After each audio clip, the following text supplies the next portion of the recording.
So, Nordic future. Now we're here together. Sometimes I refer to us Icelandic as the little brother or sister of the big brothers in Norway, the Nordic countries.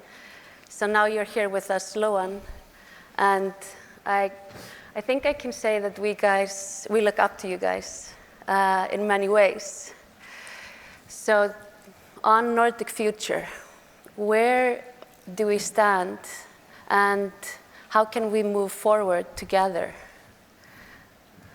So maybe Lowen, would you, yeah? Yeah, I'd be happy to start. So first I'll just say a little briefly background. So I'm a transplant to the Nordics. So I'm an American living in Oslo. Been living there for the last 11 years. My background, I had a circuitous route into mental health. I was originally, my background was with primatology, evolutionary ethology, the study of positive emotions, and then it was actually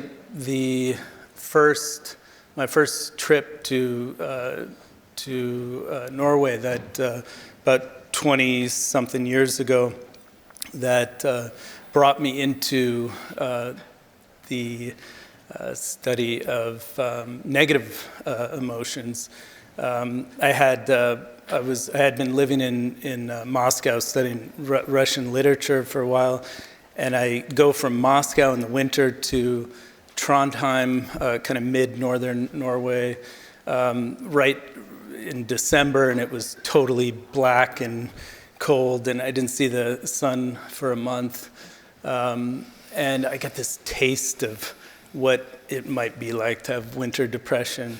So that was actually my first foray into this, was with looking at, we did a study on winter depression, actually with an Icelandic psychiatrist. And then did emergency medicine, which in the US we do emergency psychiatry, and eventually came to Norway, shifted careers into psychedelic medicine, and my intention was to bring psychedelic medicine into the public health sphere. That was incredibly difficult and challenging, but we've made really a lot of progress from when we started about 5 years ago to the point where now we have private ketamine clinics in Norway. I'm currently the Nordic director for Awaken Life Sciences. And then 2 years ago, we were able to implement the first public ketamine unit for the treatment of treatment-resistant depression. The first one in Scandinavia, one of the very few in Europe. So we've made incredible progress. It's been a really long journey. There's a lot of challenges that we have overcame, and a lot that we still have to overcome. But right now we have ketamine treatment in the public health system. We have not only MAP-supported MDMA for PTSD trial in our public hospital, but also hoping to succeed in the Compass phase 3 trial as well, and a site-initiated MDMA for depression trial.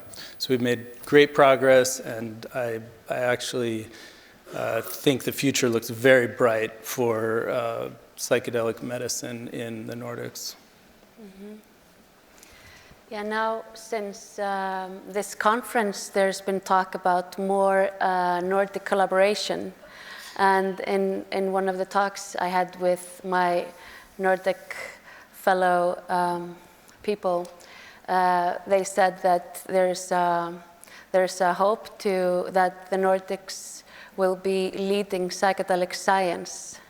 And now Iceland is very excited, or we are very excited, and it seems like things could happen here in Iceland.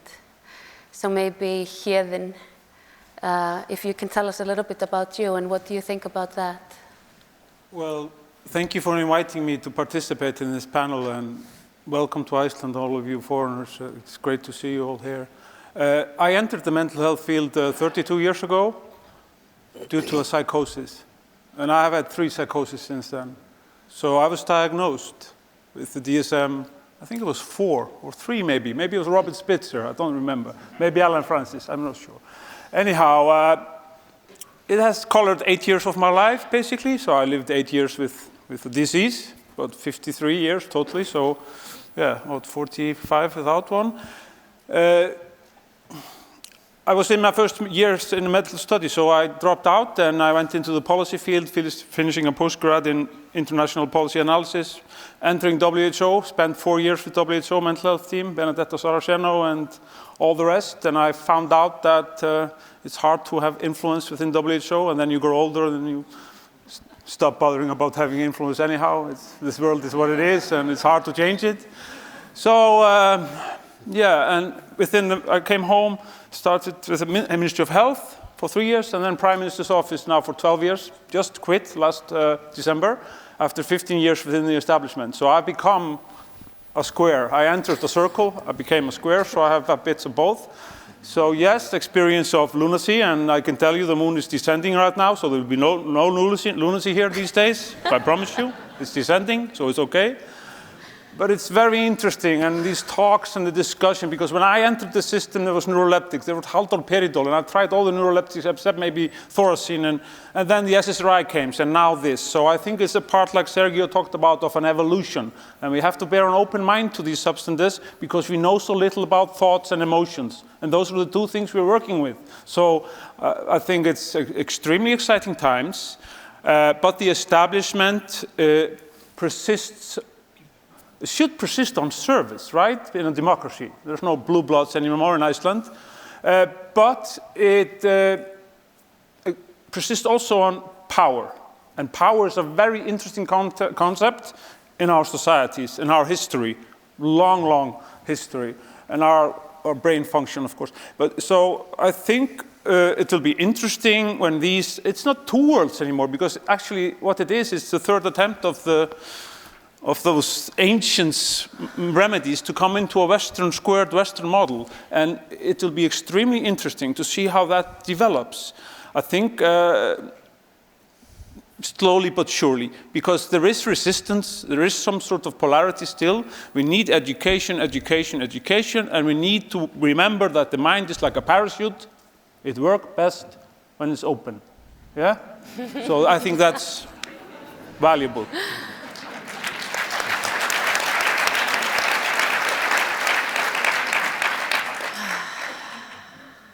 Thank you, Héðinn.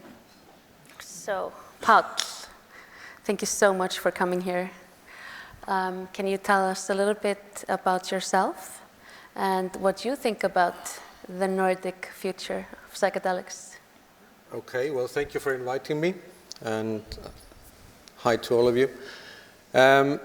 So my background is I'm Icelandic. I'm married, father of 2 young adults. So I'm listing from most important down. And I like skiing. And somewhere further down the line, yes, I am a psychiatrist. I'm a doctor. I graduated from the University of Iceland many years ago. And I became interested in mental health and psychiatry for various reasons, mainly because I think when you ask people questions, if you're a general doctor and you ask people questions, the answers are not necessarily very interesting. What's the color of your, cuff and the sputum, etc. But if you ask questions within mental health, then you are bound to get interesting answers about, what makes people tick. So I went to London, stayed there, lived there for 10 years, did my training in psychiatry and a PhD in psychopharmacology. So I was interested in psychosis, early onset psychosis, how to step in there and help people early on, before they became unwell, really. And also treatment-resistant psychosis. I did my PhD on that.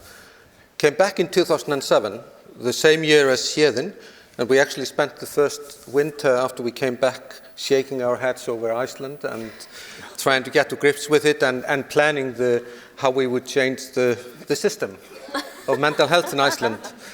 And, well, I'm not sure what our role in it was, but definitely it's changed. We're still making plans and declarations and action plans and policies, etc., but nothing happens. Absolutely.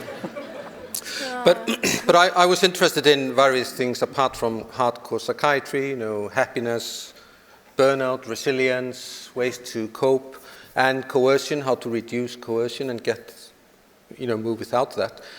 I was hijacked into management and did that for 13, 14 years, but I always maintained a treatment-resistant clinic, and it's really through that I became interested in psychedelics, because we're trying to deal with, in particular, treatment-resistant depression, which is very common, and how do you find ways to help people understand, and put into context what they've experienced and to move forward. And a very useful tool there, I believe, and I think the research is showing that, is to use psychedelics within a very well-contained environment, like has been described here today. So that's where we are at now. What is the future? I mean, I hope the future is bright, and psychedelics and mind-altering medications can be used to get better results and longer-lasting results than what we're dealing with now. And that would certainly, if we get that through in the Nordics, including Iceland, that certainly, I think, would mean that we make better use of the scarce resources we have. Because we are struggling. I mean, the treatment gap, if you like, within mental health, the difference between what's needed and what is delivered is huge. And if we have more effective ways to help people, and maybe we can help them in a way that's long-lasting, then actually the resources we have, they need to increase. But the resources we have, they also last longer and can help more people. Mm-hmm. So that's my view. I'm hopeful, but we still have some ways to go, I would say. So now we have this conference here, and we have gathered together a lot of really amazing people. We have specialists from different countries showing us that psychedelics aren't bad and dangerous. And we have people from ministries here today. We have people from the police, from important places. We have important people here today hearing and listening. And Iceland it's different. Things can happen here. We are small. It's easier to make things happen. Now I'm talking from how I feel, how I see it. I really think that we can make something really special happen here in Iceland. And I've been talking to the speakers, and they all feel the same, the speakers that I've been talking to. So what do you guys think about this, my theory? I mean, 2 years ago, we brought Robin Carrot-Harris here to Iceland. Not to Iceland, it was COVID times, and it was a streaming, and we had the Icelandic National Mental Health Alliance attempted to start some sort of discussion. That was very good. But I'm convinced that this is the next step for mental health. Psychiatry has been, since the time of Emil Kraepelin, all the way back to 1811 in Leipzig, first diagnostic criteria 1883, and now we're in DSM-5, in a room with a hammer trying to fix a wristwatch. Sometimes I feel there's a lack of serenity to say we're trying our best, but we have no idea, frankly, we know too little about the brain. I think that is important to acknowledge. And also, the reason why I'm so convinced, because I've tried the neuroleptics during the psychosis, and I had the psychosis maybe 7 years ago. And then after the psychosis comes a long term of depression, usually 1.5 years. So I tried all the SSRIs, and I was up to the ECT. Then I tried psychedelics. So I tried psilocybin out of necessity, microdoses. And I can tell you, having tried neuroleptics, SSRIs, and psychedelics, although just a small amount, that I was convinced back then. It's almost 5 years ago. I haven't spoken about it, but I feel this is a secure place. But when it comes to the system,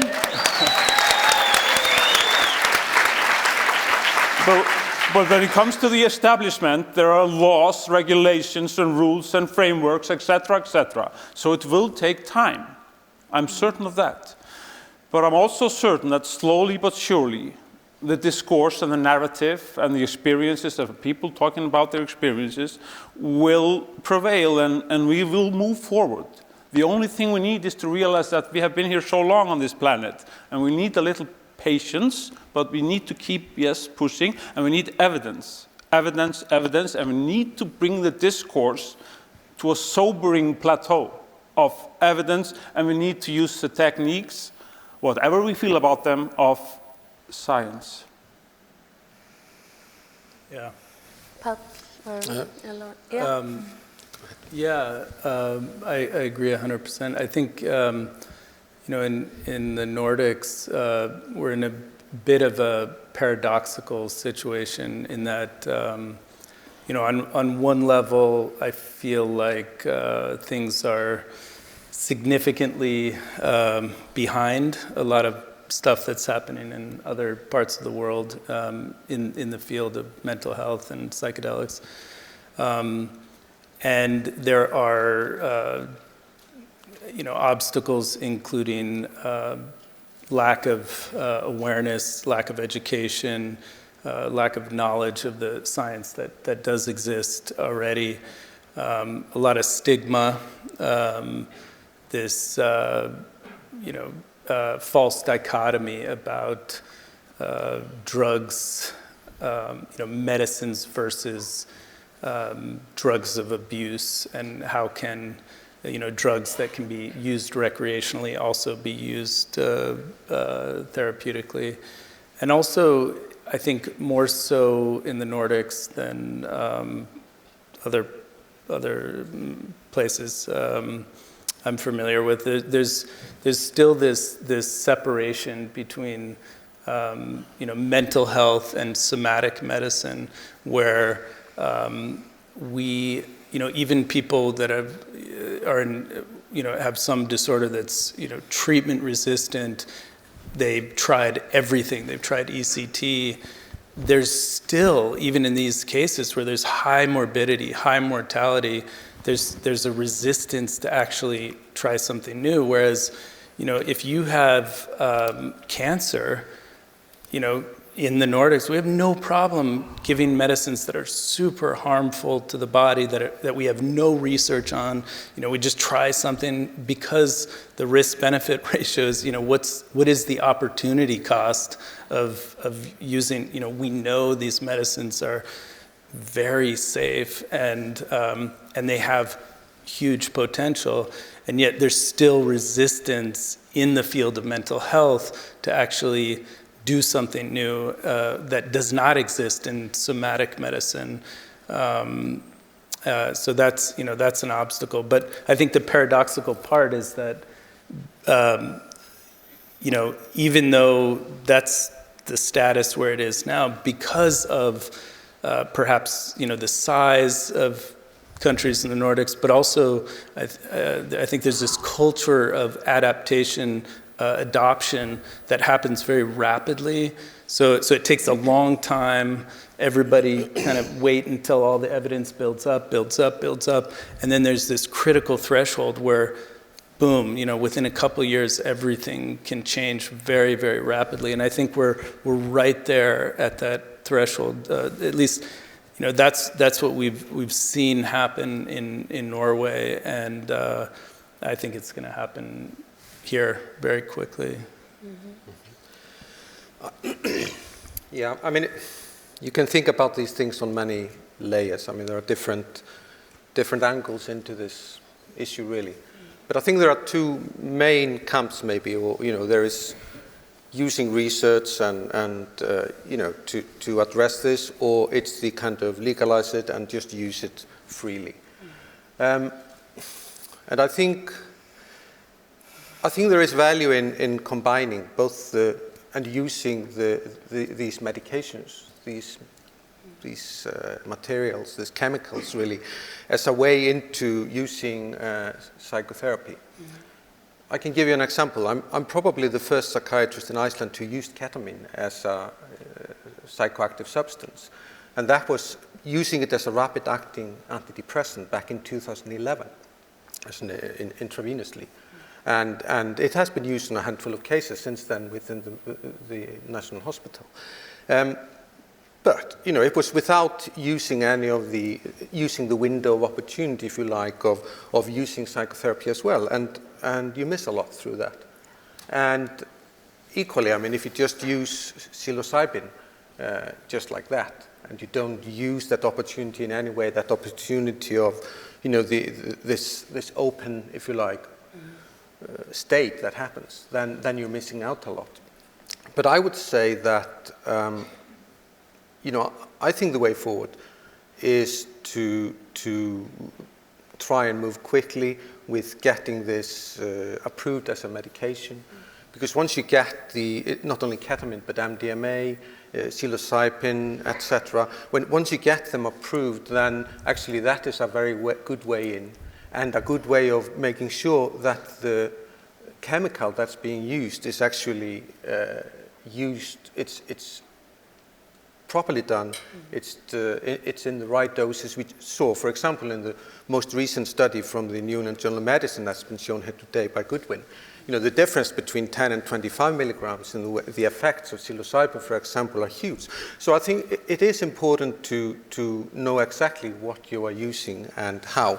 And so I think the way forward is to move that way through getting it approved, because it also means that we get a better sense of how effective these medications actually truly are when combined with psychotherapy, because experience tells us that once people who don't believe as strongly in it are doing the research, and once people who are using it who don't believe as truly in the effects as well, then sometimes effects are reduced. Yeah.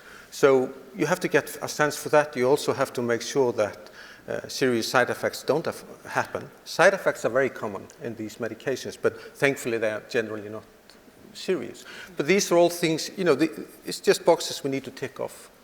I know they've been done in study after study, and someone showed here a big slide this morning. I think it was the first speaker, or maybe it was, it was in the early afternoon maybe, where, the results from checking side effects, etc., were all fine. But these are steps that have to be done through, and I think that's probably the quickest way by now to actually make sure that we will get these hopefully very promising, weapons in our armory. But to turn to the legislator and the executive power, because a couple of years ago, a couple of us were meeting and we were discussing the legalization and decriminalization. I think that's, to frankly say, a waste of time. I think capital will push all of this through within a short period of time. So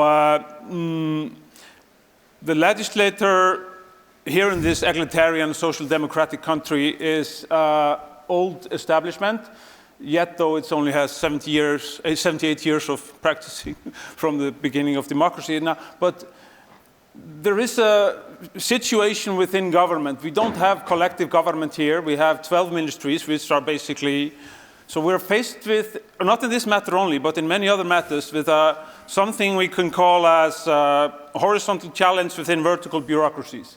Yes? So it's a horizontal channel within vertical bureaucracies. So each of these 12 ministries have their each social security number, and they function as a government, yes? So all this collaboration between them is it is there, but it should be much more. We need a collective government to push things like this through. So this is an issue that if there's a triangle, we have intentions on one side, they are good intentions, we're all talking about them here, but we have structure and culture. And these are the two things that are hampering us. These we need to change. But this is a much more macro issue, which much other issues as well. But it also affects this branch of evolvement and pushing through, because nothing will ever evolve except we have the courage to change. And this is what we need from our politicians, a courage to change. But also basic on a scientific evidence with evidence-based, no, the disclaimer, yeah. So for me, this is a crucial point, but we have good system here. We have publicly funded services, publicly provided, mostly, sure, little bit privately provided. So we have a good structure here, few people, far too complicated infrastructure, of course, with many municipalities and all sorts of government agencies and blah, blah, blah. But we can do marvelous things, but Icelanders lack of one thing. After the crash in 2011, there was a Norwegian banker here who came to this country, couldn't take care of the central bank because the Icelanders couldn't do it. And he said, after a couple of years within the central bank, he said, you Icelanders are great, so energetic, ideas, etc., etc. You lack one thing. You're unable to walk in rhythm. And that's because we don't have military service, etc., etc. We are entrepreneurs, and we go all the way. But there's opportunities here, and I think we should seize them. Thank you so much. Yeah. Thank you so much, Héðinn. Thank you, Páll.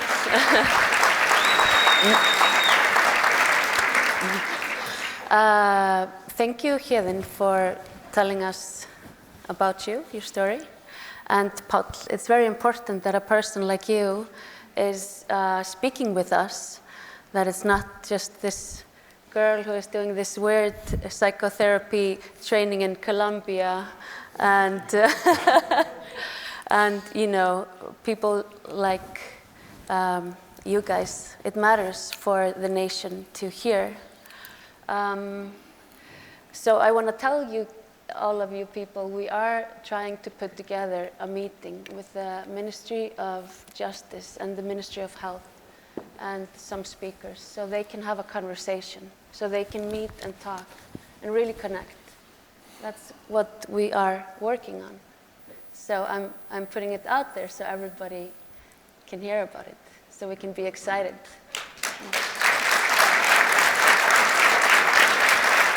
And now we have Q&A for 11 minutes. So if you have any questions, please raise your hands.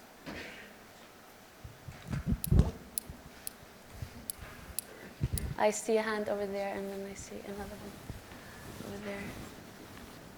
Oh, okay, maybe.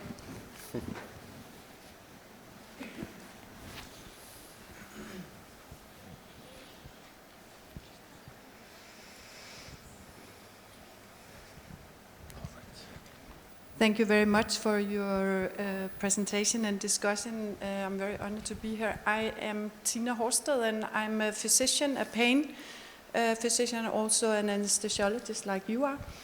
I was the front runner in Denmark for implemented medical cannabis in 2018. And I just want to share my experience so you don't do the same fault as we did in the cannabis organization. There was a huge demand for the population and the citizen in Denmark of being legalized in their self-medication.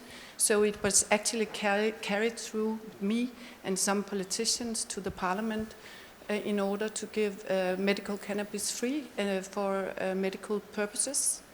But we did a big fault that we didn't get the evidence, as you said. It's very important.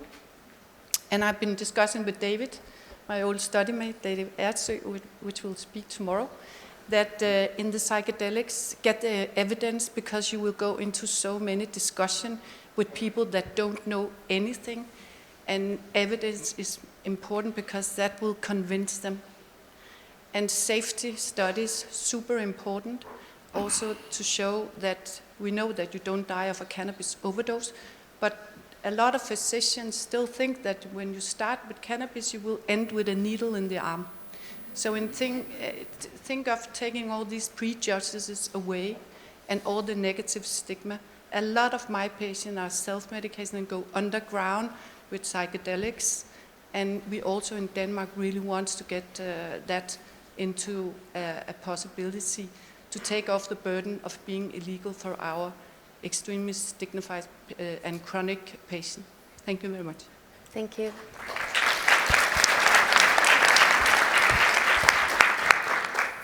Hello, guys. My name is Asger. I'm a psychotherapist from Denmark, also from Denmark. Hi, Tina. Who works with psilocybin in Holland, where we can do it legally. So this is a question and maybe also a reflection, especially to you, the three of you who are from Iceland. You mentioned multiple times the resistance. There's some resistance to implementing or changing or transforming the mental health field here in Iceland. And of course, it's no secret that Iceland is by far the country in the world that consumes the most SSRIs. And so my question is, this resistance, can you elaborate a bit on this? Is it a big pharma saying no way because we have not patented a novel compound yet? Is it old school political that if we have a hammer that works, as you mentioned, let's keep pounding everything as a nail? Or what is this resistance? And do you see a correlation to this high consumption, big business case of the SSRIs here in Iceland? Can I maybe start, and then I'm sure Héðinn wants to answer. I don't think there is much resistance within the mental health field. I mean, there is understandable caution, because that's our responsibility to be evidence-based. But apart from that, I don't think there is resistance there. But I think what's being referred to is the fact that the field of mental health is generally underfunded, very much so. I mean, it takes maybe a quarter of all, if you like, volume within health, but maybe 5% of the resources. So it's underfunded, there's a huge treatment gap. And I think, I wouldn't want to talk down using, antidepressants. I mean, they are very useful often. But I think the fact that they are used so much is maybe a reflection of the fact that the resources for other alternatives, for example, psychotherapy, talking therapies, is lacking. No, it's great to have questions from Denmark. I noticed also that 2 military ships here in the harbor from Denmark, so I'm just feeling, But we have 650 years, so we still need to settle with you, so you just wait. I think Páll is right with the resistance. Yes, we have 62,000 people in Iceland taking SSRIs, around 70% of the population. We have a public budget of $10 billion. So we have $10 billion annually, just the state, to spend on services, education, health, everything. It's a great system. I mean, we pay our taxes, the high taxes, and the taxes subsidize the services. But that means also that we don't have a purchasing power of the services. We don't pay for them. So when you come to complain for PALP services, I cannot complain because I don't pay for it. So this is an issue as well. And the resistance you asked about, maybe it's also based on we don't have the facts. Prior to this conference, in the media here in Iceland, and there were all sorts of claims. That's also a there's some sort of a polarity going on, like we discussed. So, but I tend to believe then that when people experience things, because we all have brains, and I especially noticed Sergio speaking and Ben Sassa this morning, the fact that we might have a possibility to change the most important thing of all, apart from those 650 years, and that is DSM-5 and ICD-10. We should have new ICD-11 and DSM-6. And this is hugely important because those tools are the tools of differentiation. And our societies right now are societies of differentiation. I am first a red-haired, left-handed, homosexual guy living in Reykjavik before I'm a human. So we are constantly dividing ourselves from each other, and we do that especially through this false and, read the history of psychiatry, read David Scull, read James Davies. The history is filled with male ego, basically. And yes, we have done some good things, but I beg you to consider that 95%, 97% even, of what we have tried over 250 years, we have thrown away. 2 Nobel Prizes in 120 years. How is that functioning? So, understandably, those of us who have been in this business for a long time are frustrated. Yes, we have to be patient, but what is happening with these materials, I don't call them drugs or medication still, is no less, I'm not going to use revolution, I will use evolution. So I beg you to keep an open mind, but yes, there is still a resistance. Can I just comment really quickly on resistance, sort of add an optimistic note from our experience in Norway? So when I tried to implement ketamine for treatment-resistant depression initially, I tried to go to the health department, to the Psychiatric Association to implement it. That was in the public health system. There was incredible resistance. The medical board, the leader of the Psychiatric Association, sent a letter to the medical board trying to shut down the clinic that I had started. And then over the years, I won that battle against them, and I treated hundreds of people. We implemented the public program, treated hundreds of people there, and started the psychedelic research. And it's come full circle, and the same leader of the Psychiatric Association that had sent the letter to shut me down referred a treatment-resistant patient with severe suicidality to me. And then the new leader of the Psychiatric Association just last month came to visit our psychedelic research unit. And at the end of the meeting, he said to us, on behalf of our psychiatric academic community, I am proud of what you're doing. And so we've come a long way. Thank you. Any more questions? Yeah. Yes. Mm-hmm. Hello. Okay. You talked about Iceland being like leading the psychedelics revolution, or what you want to call it. I'm just wondering, like, how do you see it? In what way would we be leading it? And if it's in terms of legalization or decriminalization, are we not too dependent on European policy? Are you asking me? Like, whoever wants to. Thank you. Well, I mean, I'm not sure about that statement, really. I mean, I think, for example, I mean, there was interest here in doing some research within psychedelics, but as it turned out, it was because now we are in phase 3 studies mainly, we need a large number of people participating, and in that multi-center study that we tried to get into, the conclusion was, I think, that it was too small here for that. So I'm not sure about that as a fact, but maybe others can answer for what they said. We need more money in the service. I think we also need to convince the politicians to show them that this is not as expensive. We need more community mental health. We need to change the whole paradigm. And I think the best strategized way forward to convince politicians who hold the wheels of power is to show them they're saving their public dollar to do this, and this is the way forward. You just need to keep in mind that I sit in some groups with OECD and the WHO and all these. This is a swimming pool of syrup, people. This is not water in the swimming pool. This is a bureaucratic swimming pool that we have to swim through in order to get this done. So we have to bear that in mind, that it will take time, and those systems are not going to change overnight, and maybe they'll never change, and they are resistant.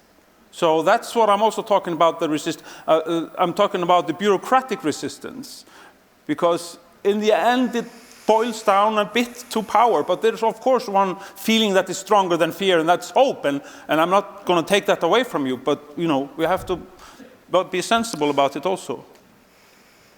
Can I just add? I think focusing on the evidence. What we have here is that we're small and nimble. So if we are very well up to date on the evidence and you know, the benefits, then it's easy for us to get that through and that way get you know, pathways to these treatments faster than some bigger countries, hopefully. Maybe if I can add on your question, I talked about the Nordic countries leading, and that's what I wanted to share. That's what I heard from my Nordic friends. And for me, I think it's important that we are never thinking that we Icelanders should be furthest or best or all this, because we're in this together. So how can we do it together? But Icelandic, like Iceland is, like we know, it's a special place. You know, things could happen here. So it's definitely energy here that could make things move, but together with all our other friends. But look at the evidence. Look at this hero here in the front, 7 years, and he's not even within the system. He's within an INGO or an NGO that enables him to move much more rapidly than the others. So that's my point. Yeah, thank you. Any more questions? Hello. This is off. So, my name is Thor. I work with plant medicine. I have a question for Páll, because earlier you mentioned the side effects of psychedelics, and the side effects that I've seen are mostly positive from psychedelics. And I'm interested in hearing your comparison or your idea how you would compare the side effects of pharmaceuticals versus psychedelics, because if we talk about side effects and we don't explain that to people, people will think that this can harm people, and most of the side effects that I've seen are very positive through psychedelics. So, and I've seen a lot of harmful side effects of pharmaceuticals. So, your take on that? Yeah, I mean, my take on that would be that I do not see this as opposing poles. I mean, we are always talking about treatments. I mean, treatments can be physical treatments, including chemicals, medications. It can be talking therapies. It can be, you know, ergotherapy, changing the environment. I mean, this is all like that. If we talk about chemicals, medications, then I would again say we have to hold these chemicals to the same standards. Have I seen serious side effects? I mean, I haven't treated people in such a way that would be relevant. But if you look at the research that's been done, side effects are common, but they're not serious. I mean, there are things like nausea, headaches, etc., etc. There have been some cases of suicidal ideation, but thankfully I haven't seen any documented suicides. So, I mean, these are just things we have to be aware of.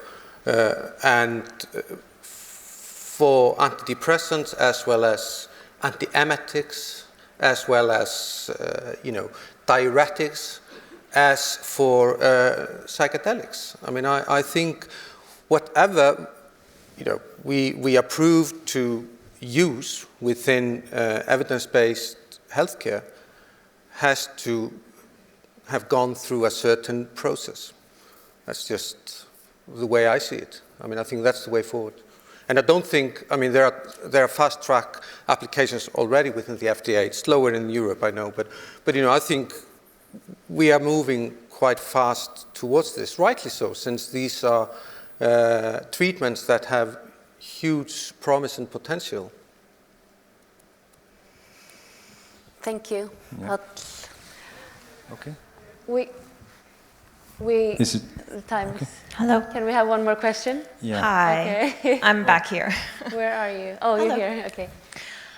Thank you so much for this conference. And so I'm from Canada, and I have no medical expertise. My curiosity comes from more of the audience and the community in terms of how this conference came to spread the word through Iceland and beyond. I found out through Facebook, but I know because Iceland is such a small country, there's this stigma of not talking to each other because everybody knows everybody. And being here, I'm seeing, I know people are like, I know so many people. So I think in that regard, things are going to move a little bit faster, but I'm looking forward to what happens after the conference and to be able to have more conversations, and that is part of the community and just having that dialogue with each other. This is more of a comment, but if anyone would like to comment further on that. Anyone? Okay, thank you so much for that comment, and I want to thank everyone for the good questions, and thank the three of you for. Oh, we have one more question. Oh, sorry. Is it working? Okay, it is working. Yeah, one more comment or update from Denmark.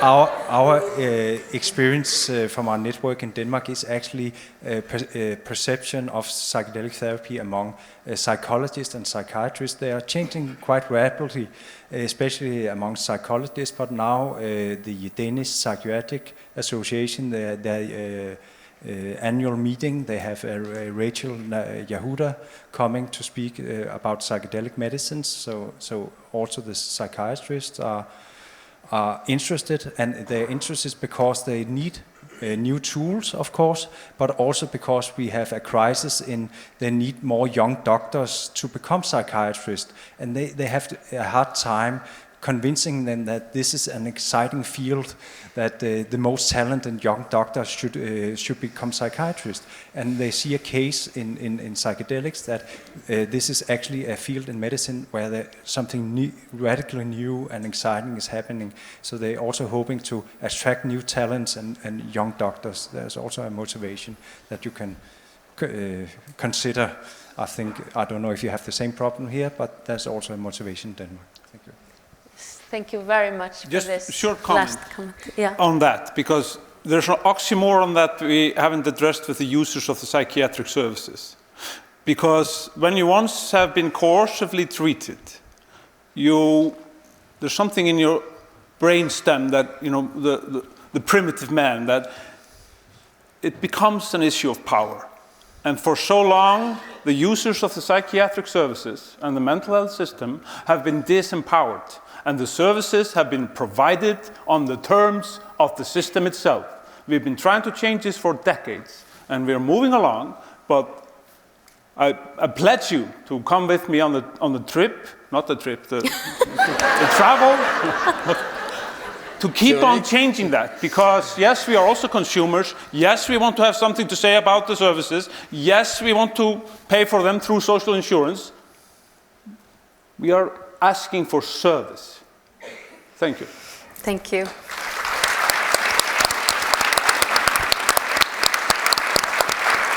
Shall we? Or beautiful audience, Héðinn, Lowen, and Páll, thank you so much.